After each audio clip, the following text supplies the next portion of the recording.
There are so many things given in your book about the freedom. Let's discuss about the freedom. So, human history provides many examples of people and communities which have been dominated or enslaved or exploited by more powerful groups. But it also provides us with inspiring examples of heroic struggles against such domination. What is this freedom for which people have been willing to sacrifice and die? In its essence, the struggle for freedom represents the desire for the people to be in control of their own living and destinies, and to have the opportunity to express themselves freely through their choices and activities. Not just individuals but societies also value their independence and wish to protect their culture and future. And however, given the diverse interests and ambitions of the people, any form of social living requires some rules and regulations. These rules may require some constraints to be imposed on the freedom of individuals, but it is recognized that such constraints may also free us from the insecurity and provide us with the conditions in which we can develop ourselves. In political theory, much of the discussion regarding the freedom has therefore focused on trying to evolve the principles by which we can distinguish between socially necessary constraints and other restrictions. And there has also been debate about the possible limitations on the freedom which may result from the social and economic structures of the society. In this chapter, we will look at the sum of these debates.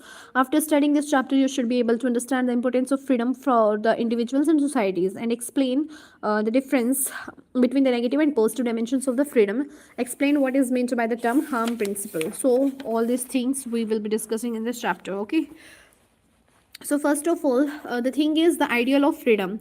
So before we set out to the answer to these questions, let us stop for a moment and consider this: the autobiography of one of the greatest persons of the 20th century, that is Nelson Mandela, is titled Long Walk to the Freedom. In this book, he talks about his personal struggles against the apartheid regime in the South Africa, about the resistance of his people to the segregationist policies of the white regime, about the humiliations, hardships, and police brutalities suffered by the black people of the South Africa. And these ranged from being bundled into townships and being denied easy movement about the country to being denied a free choice of whom to marry collectively. Such measures constituted a body of constraints imposed by the apartheid regime that discriminated between the citizens based on the race. For Mandela and his colleagues, it was the struggle against such unjust constraints and the struggle to remove the obstacles to the freedom of all the people of the South Africa, not just the black or the colored, but also the white people. That was the long walk to freedom. And for this freedom, Mandela spent 27 years of his life in jail, often in the solitary confinement. Imagine what it means to give up one's youth for an ideal, to voluntarily give up the pleasure of talking with one's friends, of playing one's favorite game. Mandela loved boxing, of wearing one's favorite clothes, of listening to one's favorite music, of enjoying the many festivals that are part of one's life. Imagine giving all this up and choosing instead to be locked up alone in a room, not knowing when one would be released, only because one campaigned for the freedom of one's people. For freedom, Mandela paid. Now take another case, Gandhi ji वाला. अभी हम देखो यहाँ पे cartoon जो है बैठ के क्या सोच रहा है? Do only great men and women fight for the great principles like freedom? What does this principle mean to me? Here you can see the long walk to freedom, Nelson Mandela. Now take another case.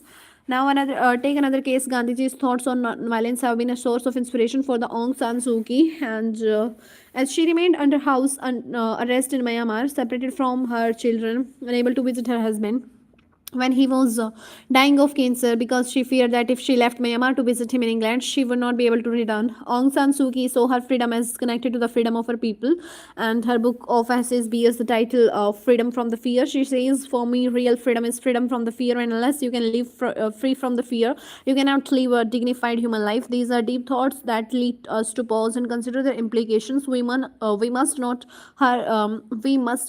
her words suggest, be afraid of the opinions of the other people, or of the attitude of authority, or of the reactions of the members of our community to the things we want to do, of the ridicule of our peers, or of speaking our mind. Yet we find that we often exhibit such fear. For Aung San Suu Kyi, living a dignified human life requires us to be able to overcome such fear. Freedom from here we are discussing. So, can you think of someone in your village, town, or district who has struggled for his or her own freedom or the freedom of others? Write a short note about that person and that particular aspect of freedom which he or she struggled to protect. Now, from these two books of Nelson Mandela, Aung San Suu Kyi, we can see the power of the ideal of freedom, an ideal that was the sorry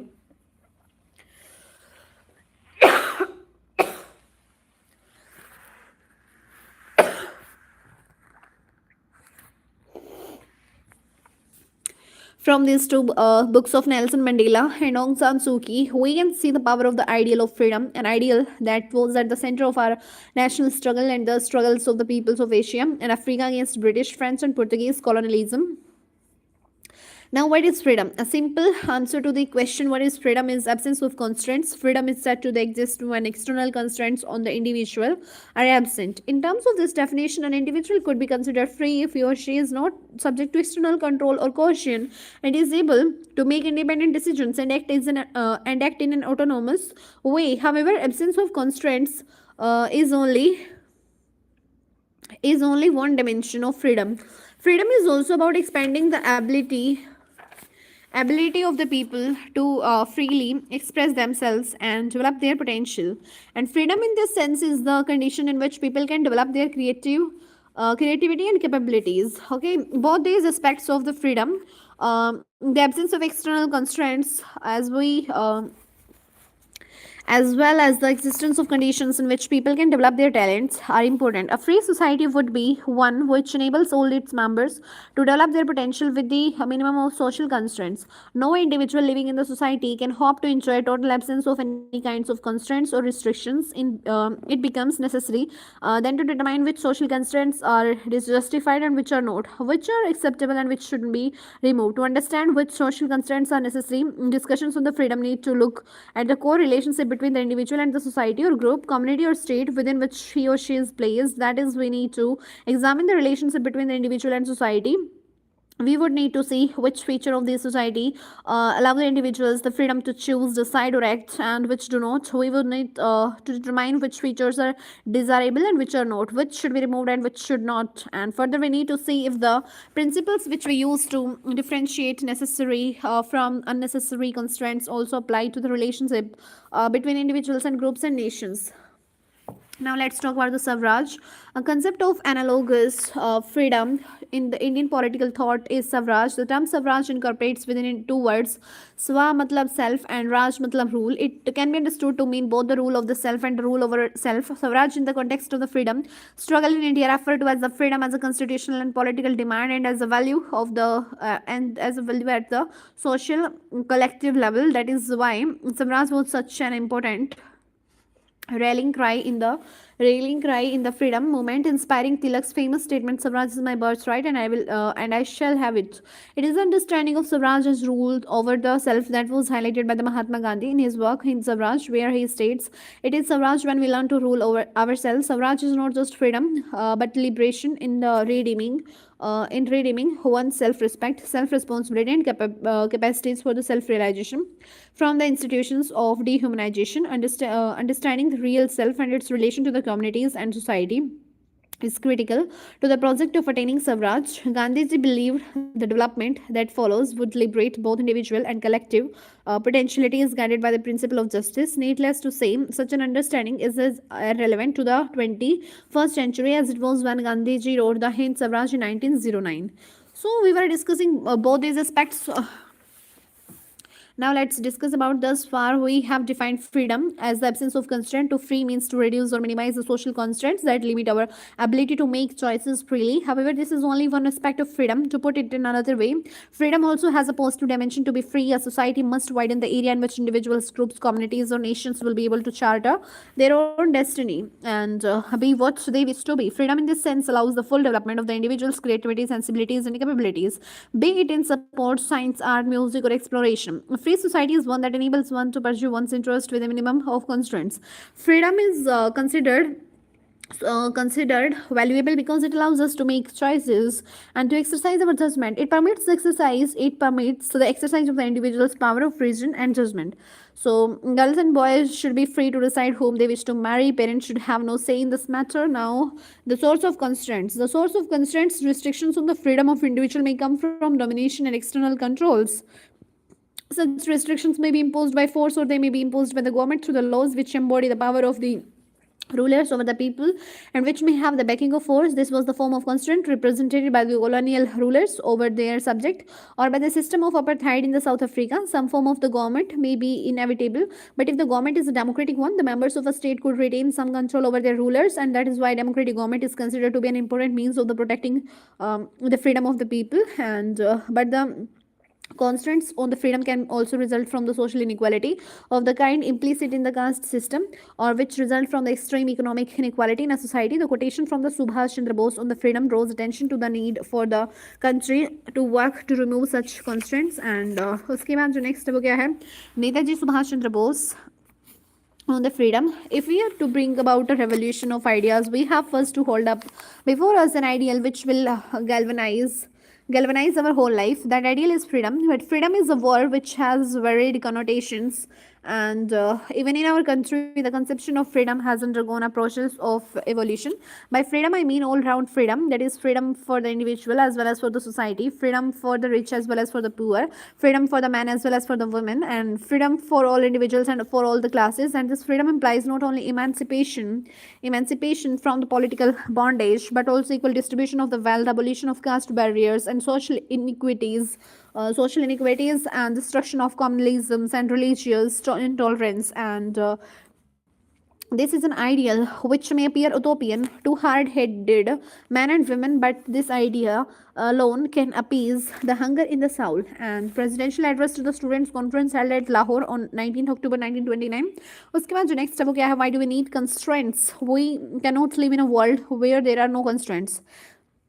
We need some constraints, or else society would descend into chaos. Differences may exist between people regarding their ideas and opinions, and they may have conflicting ambitions, and they may compete to control the scarce resources. And there are numerous reasons why disagreements may develop in the society, which may express themselves through open conflict. We see people around us ready to fight for all kinds of reasons, ranging from the serious to the trivial, and rage while driving on the roads, fighting over the parking spaces, quarrels over housing or land, disagreements regarding whether a particular film should be screened. All these and many other issues can lead to conflict and violence, perhaps even loss of life. Therefore, every society needs some mechanisms to control violence and settle disputes. So long as we are able to respect each other's views and do not attempt to impose our views on the others, we may be able to live freely and with the minimum constraints. Ideally, in a free society, we should be able to hold our views, develop our own rules of living, and pursue our choices. But the creation of such a society to require some constraints. At the very least, it requires that we willing to respect differences of views, opinions, and beliefs. And however, sometimes we think that a strong commitment of our beliefs requires that we must oppose all those who differ from or reject our views. We see their views or ways of living as unacceptable or even undesirable. Under such circumstances, we need some legal and political restraints to ensure the differences may be discussed and debated without one group coercively imposing its views on the other. And worse still, we may be confronted with attempts to bully or harass us so that we conform to their wishes. If so, we may want stronger support from the laws to ensure that my freedom is protected. Now, here liberalism. When we say that someone's parents are very liberal, we usually means that they are very tolerant as a political ideology. Liberalism has been identified with the tolerance as a value. Liberals have often defended the right of a person to hold and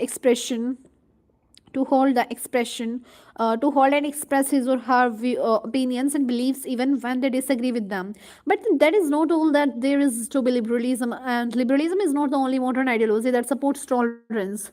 What is more distinctive about the modern liberalism is its focus on the individual. For liberals, entities like family, society, community have no values in themselves, but only if these were valued by the individuals. They would say, for example, that the decision to marry someone should be taken by the individuals rather than by the family, caste, or the community. Liberals tend to give priority priority to individual liberty over values like equality, and they also tend to be suspicious of political authority. Historically, liberalism favored free market and minimal role or to the state. However, present-day liberalism acknowledges a role for the welfare state and accepts the need for the measures to reduce both social and economic inequalities. Now, the important question, however, is to identify which constraints on the freedom are necessary and justifiable, and which are not, and what sort of authority, external to the individual, or may justify say that what can be done and what cannot. Further, are there any areas of our life and action that should be left free of all external constraints? Now, let's talk about the harm principle. So, to answer these questions satisfactorily, we have to address the issues of the limits, competence, and consequences of the imposition. We also have to engage with another issue that John Stuart Mill stated so eloquently in his essay on liberty. In the discussion in political theory, it is called the harm principle. Let us quote statement and then try to explain it. So, the sole end for which mankind are warranted individually or collectively in interfering with the liberty of action of any of their number is self-protection. That is the only purpose for which power can be rightfully exercised over any member of a civilized community against his will is to prevent harm to others. Mill introduces here an important distinction. He distinguishes between self-regarding actions, that is those actions that have consequences only for the individual actor and nobody else, and other regarding actions, that is those actions that have that also have consequences for the others. He argues that with respect to the actions or choices that affect only oneself, self-regarding actions, the state or any other external authority has no businesses to interfere. Or put in the simple language, it would be, that's my business, I will do what I like, or how does it concern you if it does not affect you. In contrast, with respect to the actions that have consequences for the others, actions which may cause harm to them, there is some case for the external interference. After all, if your action cause me harm, then surely must be saved from such harm by some external authority. In this case, it is the state which can constrain person from acting in a way that causes harm to someone else. However, as freedom is at the core of human society, is so crucial for a dignified human life, it should only be constrained in special circumstances. The harm caused must be serious. For minor harm, Mill recommends only social disapproval and not the force of law. For example, the playing of loud music is in an apartment building should bring only social disapproval from the other residents of the building, and they should not involve the police, and they should indicate their disapproval of the inconvenience and that playing loud music has caused them. By perhaps refusing to greet the person, refuse to greet the person who plays the music disregarding the harm it is causing others. The harm that playing loud music causes is that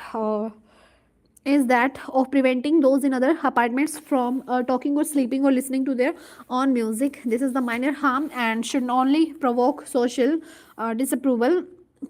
It is not a fit case for the legal punishment. Constraining actions by the force of law should only happen when the other regarding actions cause serious harm to the definite individuals. Otherwise, society must bear the inconvenience in the spirit of protecting freedom. उसके बाद जो next वो क्या है? Let's think the issue of the dress code. In choosing what to wear is an expression of one's freedom. Then how should we look at the following situations where there are restrictions on the dress? In China, during Mao's regime, all the people had to wear Mao suits based on the argument that it was an expression of equality. A fatwa was issued against Sania Mirza for her style of dress that was considered by one cleric to be against the dress code prescribed for the women.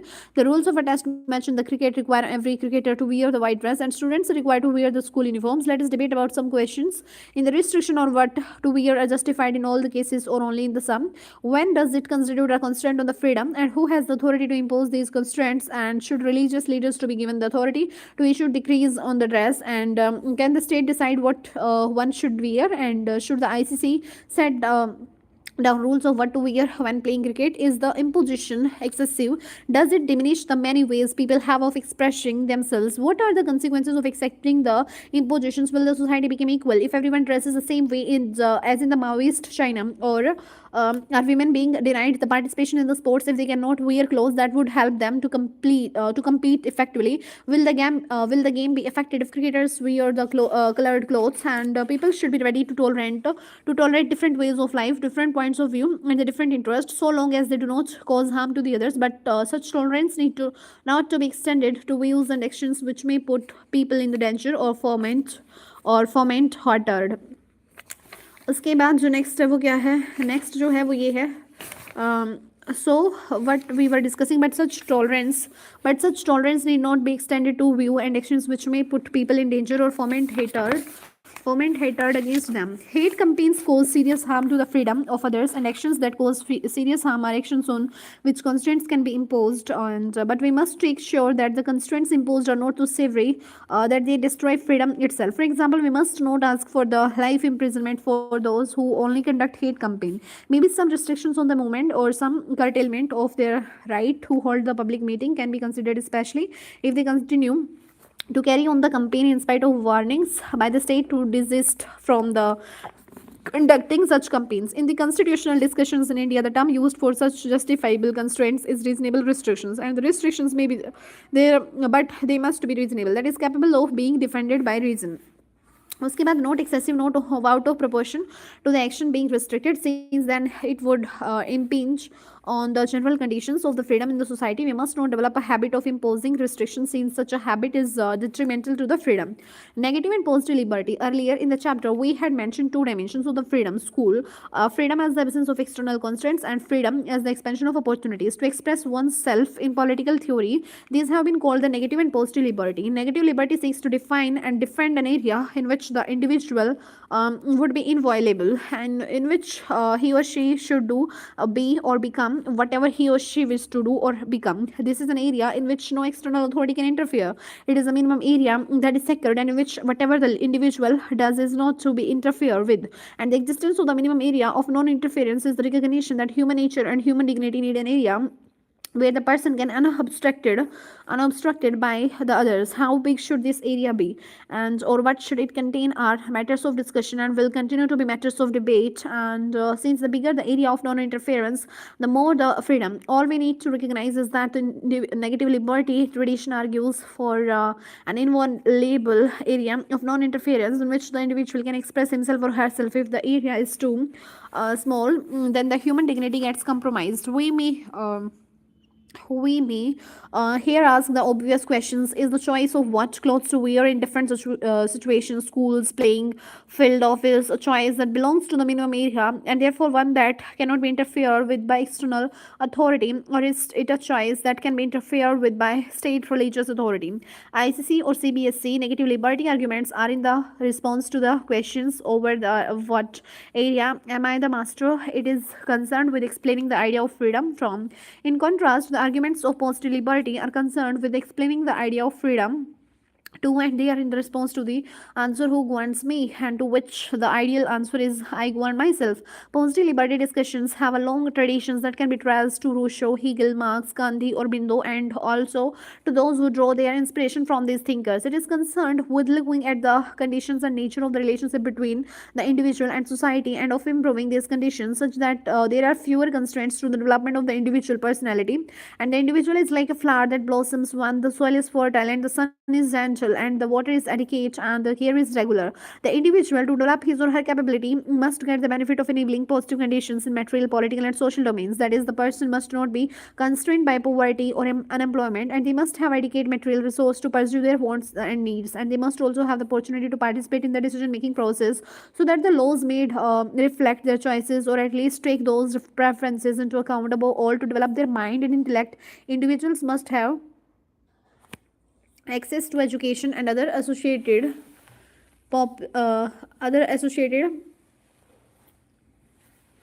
opportunities necessary to lead a reasonably good life. फिर उसके बाद next जो है वो है क्या, do we have the freedom to destroy our environment? No.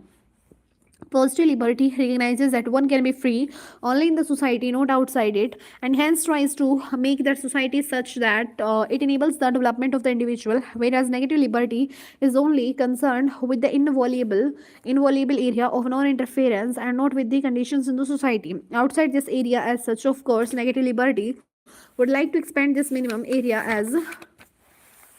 as much as is possible, keeping in mind, however, the stability of the society. Generally, they both go together and support each other, but it can happen that tyrants justify their rules by invoking arguments of the positive liberty. Now, Freedom of expression. One of the issues that is considered to belong to the minimum area of non interference is the freedom of expression. J.S. Mill set out good reasons why freedom of expression should not be restricted, and this is a good case for the discussion. At various times, there have been demands to ban the books, plays, and films or academic articles in research journals. Let us think about this demand to ban the books in the light of our discussion so far, which sees freedom as the making of choices, where a distinction is made between negative and positive liberty, and where we recognize the need for the justifiable constraints, but these have to be supported by the proper procedures and important moral arguments. Freedom of expression is a fundamental value, and for the society must be willing to bear some inconvenience to protect it from the people who want to restrict it. Remember Voltaire's statement, I disapprove of what you say, but I will defend to death your right to say it. How deeply are committed to this freedom of expression. Some years ago, Deepa Mehta, filmmaker, wanted to make a film about the widows in the Varanasi. It sought to explore the uh, plight of the widow, and but there was a strong protest from a section of the polity who felt that it would show India in a very bad light, who felt it was being made to cater to foreign audiences, who felt it would bring a bad name to the ancient town. They refused to allow it to be made, and as a result, it could not be made in the Varanasi. It was subsequently made elsewhere. Similarly, the book Ramayana, retold by Aubrey Manon, and the satanic verses by the Salman Rushdie were banned after protest from the sections of society. The film The Last Temptation of the Christ and the play Me Nathuram Bolte were also banned after the protests. Banning is an easy solution for the short term since it meets the immediate demand, but it is very harmful for the long term prospects of the freedom in a society, because once one begins to ban, then one develops a habit of banning. But does this mean that we should never ban? After all, we do have censorship of films, and it not similar to banning where only a portion of a film is banned and not the whole film.